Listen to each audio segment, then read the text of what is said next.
Okey, bismillahirrahmanirrahim. Assalamualaikum warahmatullahi taala wabarakatuh dan salam sejahtera buat murid-murid yang sedang menonton Perlis Mengaji yang dianjurkan oleh Majlis Agama Islam Negeri Perlis dan juga dengan kerjasama Jabatan Pendidikan Negeri Perlis. Dan sekali lagi pada hari ini saya Cikgu Nur Hilmi bin Abdul Muttalib daripada SMK Jerlun akan buat perkongsian dengan murid-murid semua berkaitan dengan tajuk gerakan iaitu bab 5 untuk tingkatan 5 yang mana insya-Allah akan membantulah adik-adik tingkatan 5 yang nak SPM pada tahun depan insya-Allah untuk belajar dan juga terus dalam keadaan yang orang kata apa bersedia untuk menghadapi peperiksaan pada tahun depan. Okey. Jadi saya mulakan dengan pembahagian tajuk dulu daripada bab gerakan. So untuk bab tingkatan 5 ni kita ada sebenarnya ada 8 subtopik daripada tajuk gerakan, tapi saya akan cover 2 topik saja, iaitu topik inersia dan topik momentum. Yang mana 2 topik ni kita ada eksperimen dan saya rasa itu akan lebih membantulah untuk murid-murid di rumah untuk faham dan seterusnya boleh menjawab soalan peperiksaan pada tahun depan. Okey.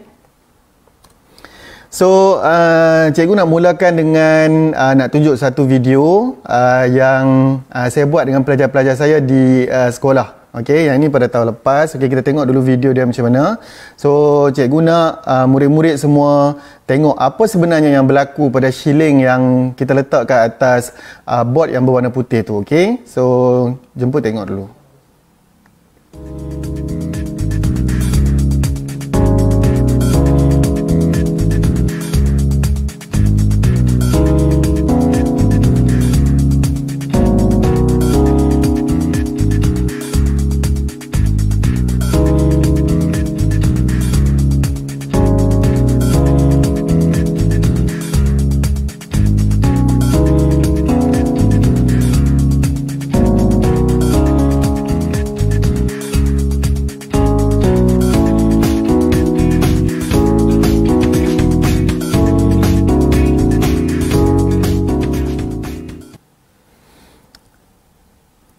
Okey, saya rasa murid-murid pun pernah buat aktiviti yang macam ni kan, iaitu kita letakkan duit shilling ataupun apa-apa benda yang kecil, kita letakkan atas satu permukaan cardboard yang keras, kemudian kita letak di atas cawan ke ataupun gelas ke, dan kemudian kita tarik cardboard tu laju-laju dan kita akan perhatikan duit shilling tu akan jatuh dan masuk ke dalam kita punya gelas tu kan.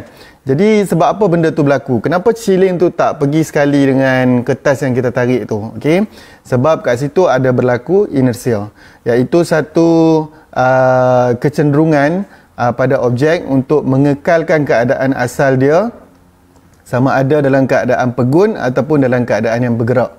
Okey, maksudnya kita letak shilling tadi tu, so dia dalam keadaan yang pegun. Dia duduk keadaan statik dia, keadaan asal dia adalah keadaan pegun, dan bila kita kenakan satu daya ataupun kita tarik daripada cardboard tu, daripada kedudukan dia tu, menyebabkan shilling tu sendiri dia mengalami inersia, iaitu dia nak kekalkan keadaan dia yang pegun tu, menyebabkan last sekali dia jatuh ke bawah lah sebab tak ada sokongan daripada cardboard tadi tu. Okey, so kita tengok balik sekali lagi video yang sama supaya murid-murid boleh faham sebenarnya apa yang berlaku kat situ. So kita tengok balik video gerak perlahan ni ataupun video slow mo ni. Okey.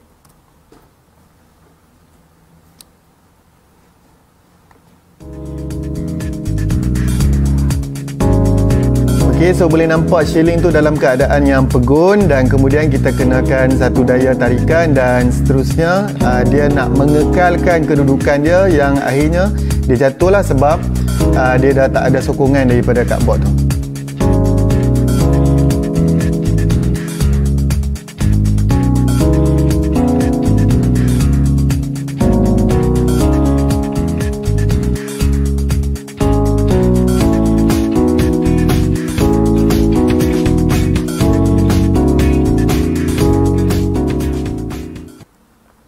Okey, so ni adalah antara beberapa contoh lah yang kita pernah buat kan. Kalau murid-murid selalu tengok America Got Talent ke ataupun yang dia orang selalu buat magic tu, antara satu trik yang dia orang selalu buat adalah letak susun mangkuk-mangkuk pinggan dan cawan-cawan dan kemudiannya dia tarik kain yang pelapik tu cepat-cepat kan. So itu pun sama menggunakan konsep inersia yang berlaku sebenarnya pada semua objek yang pegun. Dan ini ada beberapa contoh lagi sebenarnya yang fenomena inersia yang berlaku pada kehidupan seharian kita lah. Iaitu contoh dia kalau macam murid-murid kat rumah susun buku banyak-banyak dan kemudian cuba tarik satu buku kat bawah tu dengan cepat-cepat. So inersia pegun buku-buku yang ada kat atas tu sebenarnya bila kita tarik tu dia masih akan jatuh kat tempat yang sama sebab dia nak mengekalkan kedudukan asal dia, iaitu kedudukan dia dalam keadaan pegun tu. Okay. Dan paling mudah sekali adalah bila kita berada dalam bas lah kan. So bila pemandu tekan brake, secara tak langsung badan kita pun akan bergerak terdorong untuk nak bergerak ke hadapan kan. Kita dalam kereta pun sama. Tapi kalau dalam bas tu kita boleh rasa benda yang lebih ketara lah. Okay. Sebab apa badan kita terdorong nak pergi ke depan tu? Sebab bila bas tu bergerak, sebenarnya kita punya pergerakan badan kita sendiri pun sebenarnya dia bergerak ke arah ke hadapan lah. Jadi bila ada inersia daripada bas tu, bila kita berhenti, satu daya dikenakan dekat bas tu, maksudnya daya untuk berhenti. Jadi secara tak langsung badan kita yang tengah dalam keadaan mode bergerak pun dia akan cuba orang kata apa, mengekalkan gerakan asal dia tu, iaitu bergerak ke depan. Okey. Saya rasa murid-murid boleh perasan banyak lagi beberapa contoh inersia yang berlaku kat kehidupan seharian kita. Jadi kalau ada murid-murid alami benda yang sama, so boleh komen dekat kita punya ruangan Facebook kat bawah. Okey. Dan kemudian kita boleh perhatikan juga contoh macam mana hubungan jisim dengan inersia dalam kehidupan seharian. Saya bagi dua contoh kat sini, iaitu satu troli yang dipenuhi dengan muatan dan satu lagi adalah kapal terbang yang kita tahu mempunyai jisim yang besar lah. Okay? So troli macam seperti yang kita tahu, kalau troli tu ada troli kosong dengan troli yang berisi dengan barang-barang. Kita dah tahu kata lebih mudah untuk kita nak menolak troli yang kosong berbanding troli yang penuh muatan. Sebab apa? Bukan kerana sebab dia ada barang tak ada barang saja, itu betul lah sebab dia jisim dia lebih kecil dan juga lebih besar satu lagi tu. Tapi selain daripada itu adalah inersia dia pun lebih besar, iaitu bila kita nak hentikan troli tu nanti, troli yang ada jisim yang besar tu dia akan ambil masa kan, dia ambil lajak sikit lah kalau bahasa kita cakap kan. So berbanding dengan troli yang tak ada isi, jadi itu lebih mudah untuk kita hentikan. Sebab apa? Sebab dia ada inersia dia yang dia masih nak mengekalkan keadaan dia yang bergerak tadi tu. Okey. Kemudian sama juga dengan kes kapal terbang. Kapal terbang pun sebab dia kita tahu dia ada jisim yang besar buat daripada logam dan bahan-bahan lain. Tapi sebab jisim dia besar, maka bila dia nak mendarat, dia nak berhenti tu, dia akan ambil masa ataupun dia perlukan landasan yang lebih panjang sebab inersia dia besar. Jadi dia nak kekalkan dia punya pergerakan ke depan tu, jadi dia perlukan landasan yang lagi panjang untuk mendarat dan juga untuk berlepas lah. Okay? Itu contoh bagaimana hubungan jisim boleh mempengaruhi inersia dalam kehidupan seharian kita lah. Okay? Kes dia banyak lagi. Contoh macam kita ada lori yang bawa muatan yang besar. Jadi lebih susah kita nak berhentikan lori tu lori yang ada muatan berbanding lori yang tak ada bawa apa-apa muatan. Okey, itu contoh mudah lah.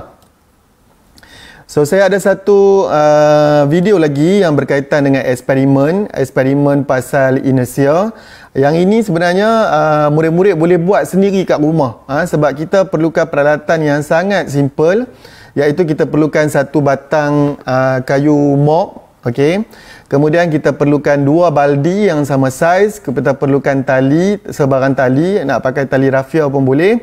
Dan juga kita perlukan muatan. So muatan tu boleh pakai batu, boleh pakai pasir. So ini adalah aktiviti ataupun eksperimen yang sangat mudah, boleh buat di rumah. Jadi orang kata apa? Tak rugilah kalau murid-murid boleh cuba sendiri dekat rumah dan record. Lepas tu mungkin boleh share dekat YouTube dan share dekat sini juga nanti kan. Okay, so kita tengok dia punya video eksperimen ni supaya murid-murid fahamlah apa yang berlaku.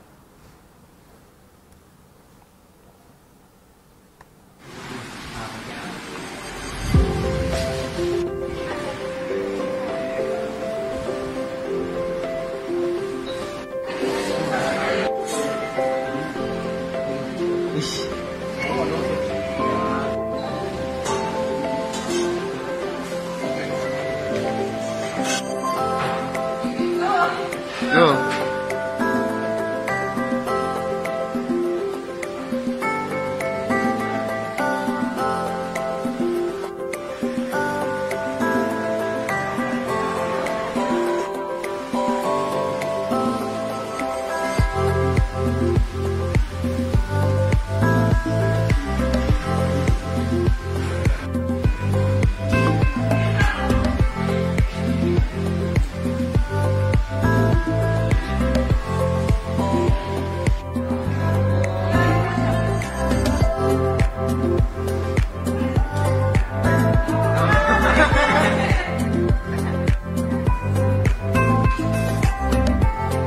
Sama. Nak tanya, 2 baldi yang kamu guna tadi, mana yang akan berhenti terlebih dahulu? Kamu agak-agak lah, ha? Yang kosong. Kenapa yang kosong tu akan berhenti dulu? Tu ada lagi ringan. Oh, okey. Lagi? Kamu buat tu. Siapa yang berhenti dulu tadi? Yang mana? Yang kosong. Yang kosong berhenti dulu. Siapa yang kosong berhenti dulu? Sebab dia lagi ringan. Bukankah kalau dia ada batu tu dia lagi cepat nak berhenti? Saya dah. Okay. Yang berhenti lagi lambat. Yang mana? Yang ada batu kan yang tak ada batu? Yang ada batu pasal apa? Pasal dia berat. Jadi bila dia berat, apa dia jadi? Lambat tu berhenti. So kalau macam kenderaan kan, contoh kereta dengan bas tu, sama tak konsep dia? Tak sama? Tak. Sama. Maksudnya kalau dia lagi berat kenderaan tu, lagi nak berhenti. Contoh dia macam lori, macam bas lah kan. So dia akan ambil masa untuk berhenti. Okay, so ni video berkaitan dengan eksperimen yang pelajar saya lakukan tentang inersia dan juga macam mana jisim boleh mempengaruhi inersia. Dan saya tertarik nak kongsi dengan murid-murid sekalian sebab sebenarnya masa sebelum saya buat eksperimen ni dengan pelajar saya tanya dulu dia orang soalan. Saya tanya antara 2 baldi tadi yang kita gunakan untuk buat eksperimen tu, satu baldi yang kosong, satu lagi baldi yang berisi batu, mana yang akan berhenti dahulu? Biasanya saya akan mulakan dengan satu soalan dulu untuk anak murid saya supaya dia teka. So kebanyakan daripada dia orang akan teka yang akan berhenti dahulu adalah yang ada batu, sebab dia cakap yang ada batu tu lebih berat. Dia gunakan istilah berat. Okay. Tapi bila dia dah buat eksperimen tadi, saya rasa murid-murid pun boleh nampak kan sebenarnya tadi mana baldi yang berhenti dulu kan, iaitu baldi yang kosong. Okay, baldi yang kosong akan berhenti dulu. Sebab apa baldi kosong berhenti dulu dan baldi yang ada batu tu akan berhenti lebih lambat daripada yang satu lagi tu? Sebab jisim dia lebih besar. Bila jisim dia lebih besar, maka inersia dia pun lebih besar. Jadi dia ambil masa yang panjang sikit lah untuk dia nak berhenti. Macam tadilah kita kata, sebab dia dalam keadaan yang dia bergerak. Okey, dia dalam keadaan asal dia bergerak. Jadi bila dia nak berhenti tu, dia perlu ambil lebih banyak masa sebab nilai inersia dia tu lebih besar berbanding yang kosong tadi. Okey. So ini kita tengok dulu macam mana cara kita nak menulis laporan, sebab Saya tahu bila kita buat eksperimen, mestilah kita boleh orang kata apa, menulis laporan dengan baik supaya kita boleh sampaikan kepada orang lain juga kan apa yang dapatan daripada hasil eksperimen kita. So dia punya tajuk dia adalah hubungan antara jisim dengan inersia. Jadi apa tujuan kita buat eksperimen tadi? Cuba murid-murid tengok balik apa sebenarnya tujuan kita buat eksperimen tadi. So tujuan dia adalah untuk mengkaji, kita nak kaji apa? So kita nak kaji hubungan antara jisim dengan inersia. Kita nak tengok yang jisim kecil dengan satu lagi jisim yang lebih besar, macam mana inersia dia, mempengaruhi tak? Okey. Dan apa hipotesis yang kita buat awal-awal tadi? So, hipotesis dia kita kata jika jisim objek tu besar, maka inersia juga besar, kan? Okey. Hati-hati juga, kebanyakan murid ni dia selalu gunakan perkataan berat. Okey, perkataan berat tu tak sesuai sebab boleh membawa maksud yang berbeza dengan jisim. Dalam sains kebanyakan kita akan gunakan jisim berbanding berat. Okey, so pastikan murid-murid gunakan perkataan dan istilah yang betul. Okey. So, hipotesis dia kita kata kalaulah jisim dia besar, maka nilai inersia dia pun adalah besar lah. Okey. Jadi apa pun boleh ubah yang kita malarkan dalam eksperimen tu tadi. So yang kita malarkan maknanya dua-dua set yang kita ada, baldi A dengan baldi B tu, dua-dua panjang tali dia sama. Kalau panjang tali tak sama, dia dah jadi satu eksperimen yang tak adil. Okey, so itu yang kita malarkan lah. Kemudian apa yang kita manipulasi? Maksudnya yang kita ubah-ubah. Apa yang berbeza antara baldi A dengan baldi B tu? So baldi A tak ada apa, satu lagi ada batu. So kita buat jisim baldi. Okey, jisim baldi. Kemudian apa yang bergerak balas dengan dia? So kalau jisim dia lebih kecil, apa yang kita dapat? Kalau jisim dia lebih besar, apa yang kita dapat? So nilai inersia dia ataupun masa untuk baldi tadi tu berhenti. Okey, mana-mana satulah boleh tulis. Okey. Kemudian kita ingat balik apa radas dan bahan yang kita pakai. So kalau macam tadi saya dah kata kita pakai baldi, kita pakai tali, kita pakai jam kan, jam randik kita nak dan juga kita pakai pasir lah ataupun batu, iaitu sebagai beban ataupun muatan dia. Okey. Dan prosedur macam biasa kita mulakan dengan melukis. So lukislah pakai pensel. Senang saja. Lukis dua baldi yang kosong. Kalau kat sini ni gambar yang saya bagi ni dia tulis tin, tapi sebenarnya kita pakai baldi pun okey. Okey, kita lukis tali, kita lukis kayu. Okey, dan kita tulislah dia ada bergerak sikit. Okey. Dalam nak lagi senang, terus murid-murid terus label kat situ baldi A dan baldi B. So senang nak cerita nanti masa nak tulis prosedur langkah-langkah tu. Okey. Kemudian macam mana nak lukis prosedur? Macam mana nak tulis prosedur? Yang ini saya dah ajar dalam kelas yang sebelum ni, iaitu kita gunakan kaedah ABC. A tu untuk action, B tu untuk bahan, C tu untuk container ataupun bekas. So kita mulakan ayat kita dengan apa perlakuan kita dulu, perbuatan kita masukkan, kita didihkan, kita potong, kita record, kita catat. B untuk bahan, kita masukkan apa? Kita letakkan pasir, kita masukkan kita tulis yang itu. Kemudian C tu container dalam baldi A, dalam baldi B, contoh dia. Okey. So kita tengok yang pertama kita kena cerita pasal pemboleh ubah dimalarkan. So pemboleh ubah dimalar apa kita buat pada dua-dua baldi tu, iaitu kita ikat dua baldi dengan panjang tali yang sama pada sebatang kayu. Okey, so itu ayat pertama mesti cerita pasal dimalarkan. Yang kedua kita cerita pasal yang kita manipulasi, iaitu kita masukkan pasir dalam baldi A dan kita biarkan kosong pada baldi B. Itu nampak ada A kita masuk pasir, B kita biar kosong. So itu adalah manipulasi, pemboleh ubah manipulasi. Dan yang ketiga adalah kita huraikan sikit apa yang kita buat. So sebelum kita ambil bacaan apa semua tu, kita ayunkan baldi pada masa yang sama. Kita pegang dan kita ayunkan dia pada masa yang sama. Dan akhir sekali yang ayat keempat kita kena cerita pasal pemboleh ubah bergerak balas, iaitu kita cerita kalau dalam ni yang bergerak balas dia adalah masa untuk baldi berhenti. So kita kata recordkan masa yang diambil untuk baldi berhenti dalam jadual. Okey. So dapatlah 4 markah penuh. Kalau dalam SPM tu kan kita boleh dapat semua. Okey. Seterusnya penjadualan data.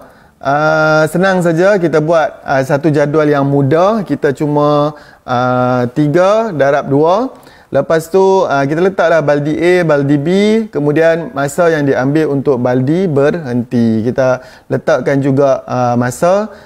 Bahagian masa tu kita tak perlu isi lah. Okey, kita tak perlu isi. So kita dapat semua laporan yang lengkap lah tentang macam mana kita nak tulis pasal eksperimen ni tadi. Okey. Seterusnya kita tengok pasal momentum. So habis pasal inersia, sekarang kita tengok pasal momentum sebab dua ni lebih kurang berkait lah. Okey. Jadi kita tengok dulu apa yang dimaksudkan dengan momentum. So momentum adalah hasil darab jisim dengan halaju objek. Okey, jisim dengan halaju objek. Okey. Dan formula dia adalah momentum sama dengan jisim darab halaju. Okey, halaju. Kemudian unit momentum kita pakai kilogram meter per saat. So maknanya jisim tu kita ambil dalam unit kilogram, halaju tu kita ambil dalam unit meter per saat. Jadi sebab tu dia jadi kilogram meter per saat. Okey. Dan apa dia punya hipotesis? Dia kata kalau semakin besar jisim objek, maka semakin besar juga momentum. Jadi kalau kita tengok kereta yang sedang bergerak dengan lori yang sedang bergerak, maka momentum siapa yang lagi tinggi? Dah tentu momentum lori sebab kita tahu jisim lori lebih besar berbanding jisim kereta. Okey. Dan juga bukan sekadar yang itu saja, jisim halaju pun ada. Maksudnya halaju objek juga boleh mempengaruhi. Contohnya kita ada dua buah kereta yang sama. Satu tu dia bergerak perlahan, satu lagi dia bergerak lebih laju. So kereta yang bergerak lebih laju tu bila dia berlanggar, maka momentum yang terhasil tu adalah lebih tinggi berbanding yang bergerak perlahan. Sebab tu orang suruh bawa kereta slow-slow. Okay? Jadi kalau jadi apa-apa taklah teruk sangat dia punya impak dia tu. Impak pelanggaran. Okay?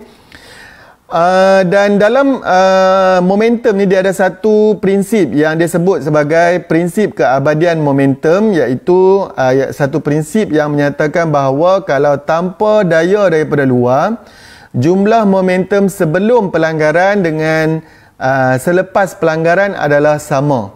Okey, maksudnya sebelum dengan selepas sama. Ini contohlah. Okey, bila ada dua buah kereta berlanggar, sebelum dengan selepas sama. Nanti kita akan tengok lebih teliti dalam dia punya contoh ni. Okey, sebagai contoh, kalau sebelum pelanggaran kita ada kat sini, dia pakai macam tadi, kita ingat lagi tak apa formula yang dia pakai untuk momentum? So dia pakai jisim darab dengan halaju. So jisim, kalau kat sini dia pakai M untuk mass bahasa Inggeris, 3000 kg untuk lori. Kemudian kita ada V untuk halaju ataupun velocity, 10 meter per saat untuk lori itu. Itu yang pertama. Dan kemudian kita ada kereta. Kereta pula kita ada jisim dia 1000 kg dan juga halaju dia kosong, dia tak bergerak maksudnya. Okey. So bila benda ni berlanggar, berapa momentum yang terhasil? Kalau kita tengok kat situ senang saja. Kita kira momentum lori, iaitu 3000 darab 10 sama dengan 30000. Kemudian momentum kereta pula iaitu 1000 darab dengan kosong. So momentum dia kosong. Jadi jumlah momentum keseluruhan adalah 30000 lah. Okey, 30000. Untuk selepas pelanggaran pula, kalau kita tengok apa yang berlaku dekat lori tu, iaitu dia ada jisim dia masih sama, jisim objek masih sama, iaitu 3000. Halaju dia kita tak tahu selepas dia berlanggar. Jadi kita kira 3000 darab dengan V untuk velocity yang belum diketahui ataupun halaju yang belum diketahui. Kemudian kita ada kereta tadi, momentum dia 1000, dia punya jisim dia adalah 1000 kg, masih sama sebelum dengan selepas. Cuma lepas tu dia bergerak. Lepas dia kena langgar, dia pun bergerak. Jadi dia punya pergerakan tu 15 meter per saat. Jadi kita darabkan kat situ 1000 darab dengan 15, kita akan dapat 15000. Jadi jumlah momentum semua kita campur 3000 darab V tambah dengan 15000. Jadi kita kena kalau ikut prinsip keabadian momentum tu tadi, dia kata momentum sebelum dengan momentum selepas adalah sama. Jadi kita cuba tengok, kalau sebelum tadi kita dapat 30,000, selepas sama tak kita dapat 30,000? So sepatutnya memang sama lah. Sepatutnya memang sama, cuma dalam kes ni kita nak tengok berapa kelajuan lori tu selepas berlaku pelanggaran. So kita gunakan sedikit matematik punya pengiraan. So 30,000 sama dengan 3,000 darab V tambah dengan 15,000. So kita dapat pengiraan akhir sekali, laju lori itu selepas pelanggaran adalah 5 meter per saat. Okey, sebab gunakan prinsip keabadian momentum tadi itulah. Okey, sebab kita tahu ada dua faktor yang boleh mempengaruhi kita punya nilai momentum, iaitu kita ada jisim objek dan kita ada laju objek boleh mempengaruhi momentum. Jadi kita tengok eksperimen video yang menceritakan pasal eksperimen tentang jisim dan juga laju. So kita akan tengok satu-satulah. Ini pun sama video yang saya buat dengan pelajar saya dekat sekolah lah. Okey, so kita tengok dulu video yang pertama, iaitu pasal jisim objek mempengaruhi momentum.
Okey, so saya rasa murid-murid boleh nampak tadi kan dengan jelas macam mana murid-murid saya ni dia buat eksperimen tadi. Mula-mula dia mulakan dengan sebiji troli saja.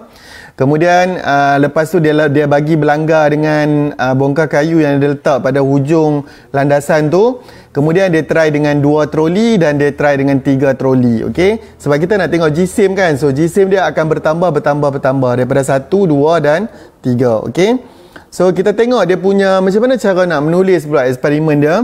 So kita tahu dia punya tajuk dia adalah jisim objek mempengaruhi momentum. Jadi tujuan dia adalah kita nak kaji apa? So kita nak kaji hubungan antara jisim objek dengan momentum. So hipotesis dia, kalau jisim objek dia besar, maka momentum juga akan lebih besar lah. Dan apa yang kita malarkan kat sini iaitu ketinggian landasan. Iaitu murid-murid boleh tengok kan, daripada awal eksperimen sampai habis dia masih pakai ketinggian yang landasan yang sama ataupun kecerunan lah. Okay. Kemudian apa yang dia manipulasi kat sini, apa yang dia ubah tadi sepanjang dia buat eksperimen tu. So dia ubah bilangan troli ataupun dia ubah jisim objek tu daripada yang mungkin 1, lepas tu naik 2, naik 3. Dan kemudian apa yang bergerak balas dengan dia punya pertambahan bilangan troli tu. So yang bergerak balas dengan dia adalah dia punya sesaran bongkar kayu. Okey, tersesar tu maksudnya teranjak lah, bergerak selepas berlaku pelanggaran tadi. Okey. Kemudian macam biasa prosedur, so kita mulakan dengan lukis. So lukislah gunakan pensel dan berlabel. Lukis pakai pembaris juga supaya kita punya garis-garis tu nampak lebih kemas. Okey, ada markah untuk kekemasan dan juga untuk gambar rajah yang berfungsi. Okey. Lepas tu kaedah penulisan kaedah penulisan prosedur eksperimen juga kita gunakan kaedah yang sama macam saya ajar tadi, iaitu kita gunakan kaedah ABC. Kalau mungkin murid-murid masih tak clear dengan macam mana kaedah ABC tu, boleh pergi ke YouTube dan search kat situ kaedah ABC Cikgu Helmi. Anak murid akan nampak kat situ macam mana video perkongsian lengkap tentang bagaimana nak menulis laporan eksperimen ataupun prosedur eksperimen gunakan kaedah tu. Okay, so dalam ni saya tak akan ceritakan. Saya terus proceed dengan penjadualan data yang mudah saja, iaitu kita buat kat situ bilangan troli 1, 2 dan 3. Kemudian jarak sesaran bongkar kayu yang kita gunakan unit cm lah, sentimeter, sebab kita ukur pakai pembaris tadi kan. Okay. Itu eksperimen yang pertama, iaitu jisim mempengaruhi momentum. Okay. Sekarang kita tengok pula eksperimen kedua. Tapi tadi kita dah tengok jisim kan. Sekarang kita tengok pula hal laju objek. Kita tukar laju sebab kita nak tengok macam mana hal laju tu boleh mempengaruhi. So kita tengok pula video yang kedua, iaitu macam mana hal laju boleh mempengaruhi momentum. Okey.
Okey, jadi murid-murid boleh nampak tadi macam mana pelajar-pelajar tu dia ubah kan.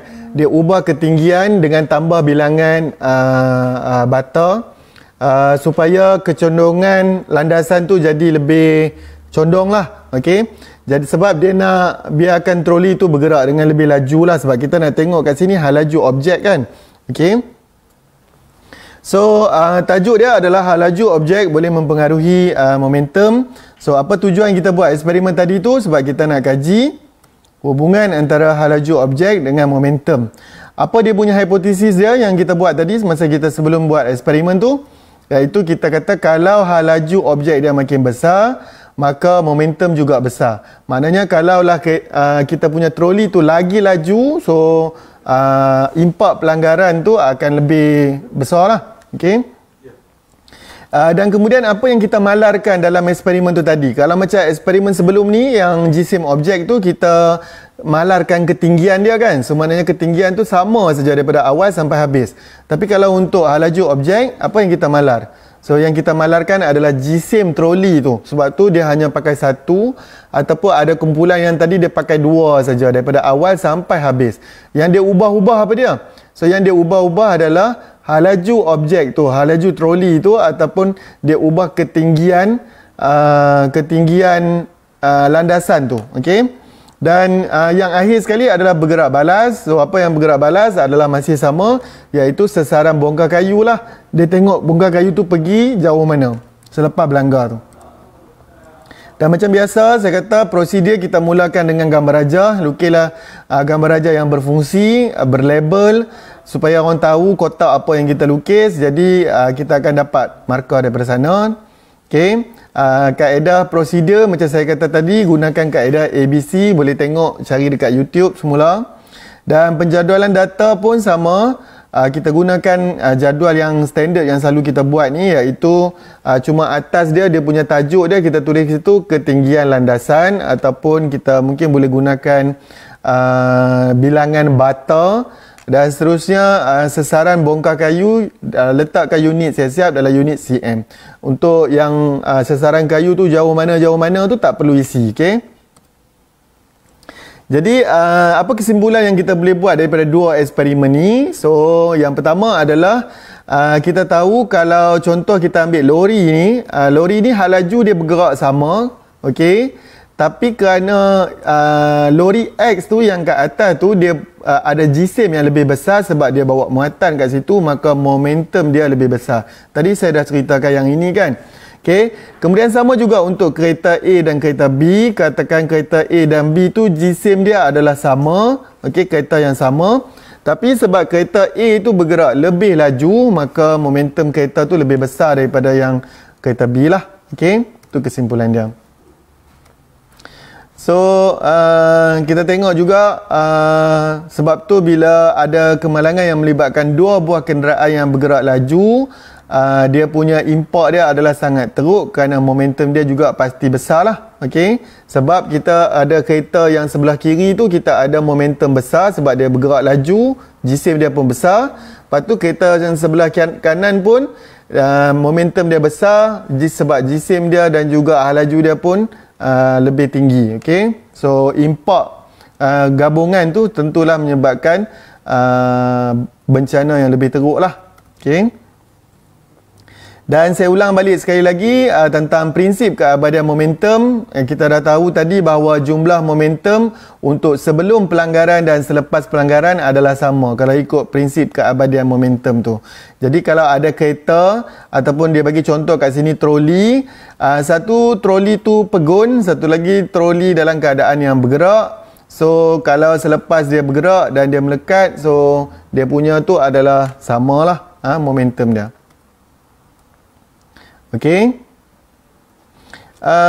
Dan kita ada satu video yang saya nak tunjuk tentang macam mana konsep-konsep sains ni, iaitu dalam inersia dan juga pengetahuan kita tentang momentum. Macam mana tadi jisim boleh mempengaruhi momentum, macam mana hal laju objek boleh mempengaruhi momentum. Jadi kita aplikasikan dalam kehidupan seharian kita, dan contoh paling jelas sekali kita boleh tengok adalah melalui ciri-ciri keselamatan yang ada pada kenderaan lah. Dia memang mengambil kira konsep inersia, konsep momentum. Okey. Jadi kita cuba tengok dulu contoh macam mana perbandingan antara car crash test ataupun uji pandu kenderaan. Maksudnya dia nak tengok impak pelanggaran tu pada zaman 90-an dengan zaman tahun 2000 lah.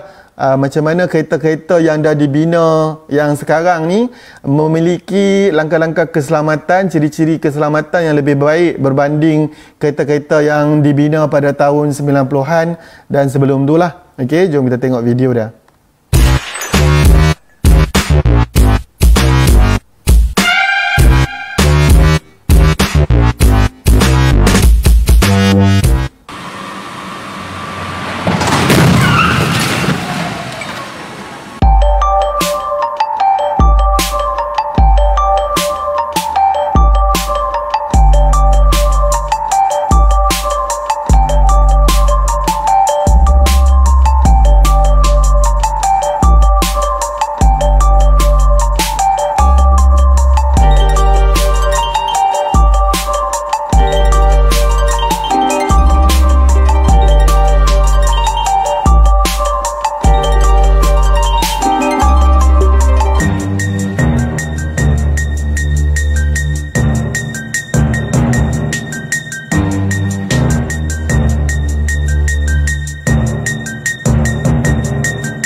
Okey, jadi murid-murid boleh nampak tadi kan dia punya impak daripada pelanggaran yang diorang uji dekat Makmal tu, macam mana kereta yang dibina pada tahun 1998 orang kata apa, mengalami kemalangan yang lebih teruk lah berbanding kereta yang dibina pada tahun 2015 lah kan. Sebab tu di setengah negara dia syaratkan setengah kereta tu, kenderaan yang untuk berada di atas jalan raya tu mesti mempunyai tempoh-tempoh tahun tertentu lah atas faktor keselamatan. Okey. So itu juga yang diambil kira masa bila ada orang-orang yang terlibat dalam industri automobil untuk mereka cipta ataupun mereka bentuk kenderaan lah. Jadi ini antara beberapa ciri keselamatan yang kita kena perhatikan dalam mereka bentuk kereta. So contohnya yang pertama, bumper depan dan belakang dia memang dibina tu besar supaya dibina daripada bahan yang mudah remuk. Okey. Kenapa bahan tu mudah remuk? Kan bukannya patutnya keras ke kan? Tapi sebenarnya dia sebenarnya dia bina benda tu daripada bahan yang mudah remuk supaya benda tu boleh, bila berlaku pelanggaran, so dia boleh panjang, dia boleh absorb dia punya momentum tu untuk dia panjangkan lagi masa pelanggaran. Okey, so secara tak langsung dia mengurangkan momentum. Yang kedua adalah ruangan penumpang tu dia buat daripada bar keluli yang memang kuat sebab dia nak protect penumpang. Yang ketiga adalah enjin boleh bergerak ke ruang bawah penumpang semasa pelanggaran supaya tidak mencederakan penumpang. Yang ini pun kita tengok tadi kan macam mana bahagian enjin tu tadi menghentam driver yang ada dalam kereta dalam uji pandu tadi kan. Yang keempat adalah steering mudah remuk, iaitu untuk mengurangkan daya yang bertindak ke atas pemandu terutamanya tadi. Yang kelima adalah papan pemuka yang lembut. Papan pemuka ni dashboard lah depan kereta tu. Kenapa dia buat lembut saja? Untuk menyerap daya yang bertindak pada pemandu jika berlaku pelanggaran kan. Tak keras lah kan. Okey, cuba bayangkan dua tin Milo yang berlanggar dengan satu lagi dua kotak makanan segera yang berlanggar kan. Jadi macam dia punya keadaan impak pelanggaran tu tentu lebih teruk lah pada dua tin yang berlanggar tadi tu kan. Dan yang akhir sekali adalah badan kereta yang rendah. Dia tak buatlah kereta tu tinggi-tinggi sangat. Sebab apa? Sebab dia nak merendahkan pusat graviti supaya kereta tak mudah terbalik dan lebih stabil lah. Kita tahu kalau pusat graviti lebih rendah, so dia lebih stabil lah sesuatu objek tu. Okey. So saya rasa itu saja saya punya perkongsian untuk pada kali ini. Seperti biasa, jangan lupa follow saya di blog saya cikguhelmi.com dan juga saya punya media sosial, Twitter, Instagram, YouTube. Okey, lebih banyak video-video yang insya-Allah boleh membantu murid-murid untuk belajar kat rumah. Dan saya nak ucapkan juga terima kasih kepada MAIS, Majlis Agama Islam Perlis, atas anjuran Perlis Mengaji yang saya rasa satu program yang sangat bermanfaat kepada murid-murid yang ada di rumah sekarang. Juga kepada Jabatan Pendidikan Negeri Perlis atas kesudian untuk memberi peluang kepada saya untuk berkongsi ilmu dengan anak-anak di Negeri Perlis.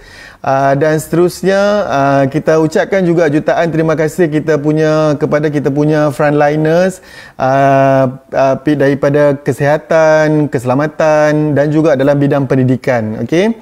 So hashtag stay at home COVID-19, hashtag Perlis Mengaji, dan sampai kita jumpa lagi. Bye. Assalamualaikum warahmatullahi wabarakatuh.